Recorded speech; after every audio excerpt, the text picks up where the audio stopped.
В ГУПе МАГАС около 1000 гектаров пахотных земель, 200 из которых выделены под озимые культуры и 800 яровые. Из последнего здесь картофель, кукуруза, подсолнечник и овес. Сейчас ГУП готовится к сбору картофеля. В ближайшем будущем планируют собрать кукурузу и посеять озимые культуры. В среднем ежегодно ГУП радует урожаем в 35 центнеров озимых с гектара, но в этом году удалось побить личный рекорд, собрав на 30% больше. Сбор урожая у нас вовремя убрали. Хороший год удался. Получили 45 центнеров на круг.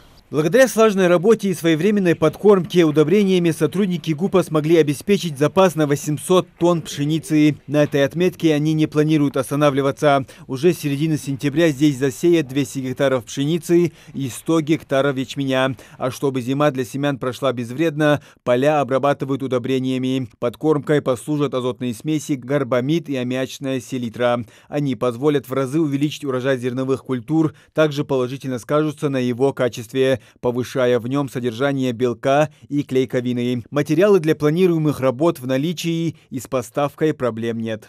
Селитра своя осталась еще. Ну, завозка как будет сеять, подвезут нам. Есть у нас. А есть ли проблемы сегодня на рынке с удобрениями? Пока нет проблем. Наши российские удобрения все. На посев озимых ГУП МАГАС подготовил 90 тонн семян первой репродукции. Проблем с семенным запасом, как делится главный агроном предприятия, у ГУПа нет и не было. Закупки не нуждаемся, семена свои, удобрения, все, из топлиса у нас хватает, все есть. Просто сейчас ждем, когда сеять.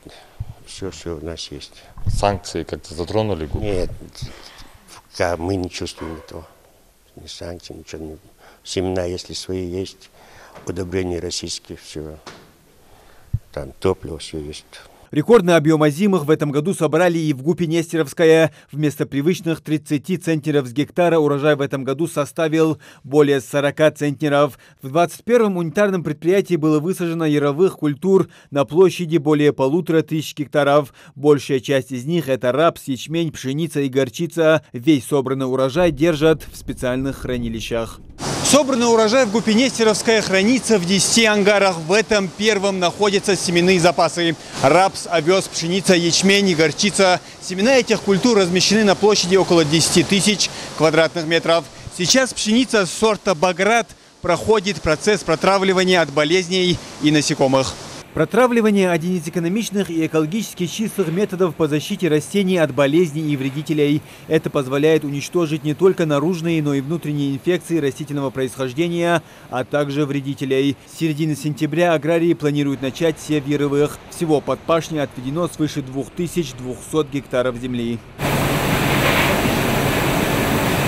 Этот запас зерна неприкосновенен, он для НЗ. В целом ГУП Нестеровская с поставленными задачами Минсельхоза Республики на этот год справились. Удалось это сделать благодаря комплексному подходу. В промфинплане было ставлено урожайность 35, но сельхозтоваропроизводители республики получили высокий урожай, это 40-42 центнера с гектара. Это ячмень и озимая пшеница. Да, овес чуть-чуть подкачал, но где-то 20-25 центнеров с гектара. Если учесть 2020-2021 год, то у нас выход зерновых культур составлял, соответственно, в 2020 году где-то 34 тысячи тонн, в 2021 году у нас 54 тысячи тонн, сейчас у нас по зерновым 81,8 тысячи тонн зерна. Удалось за счет того, что сельхозтоваропроизводители акцентировали внимание на внесении минеральных удобрений, на правильный подбор средств защиты растений и микроудобрений. Также плюс к этому добавилось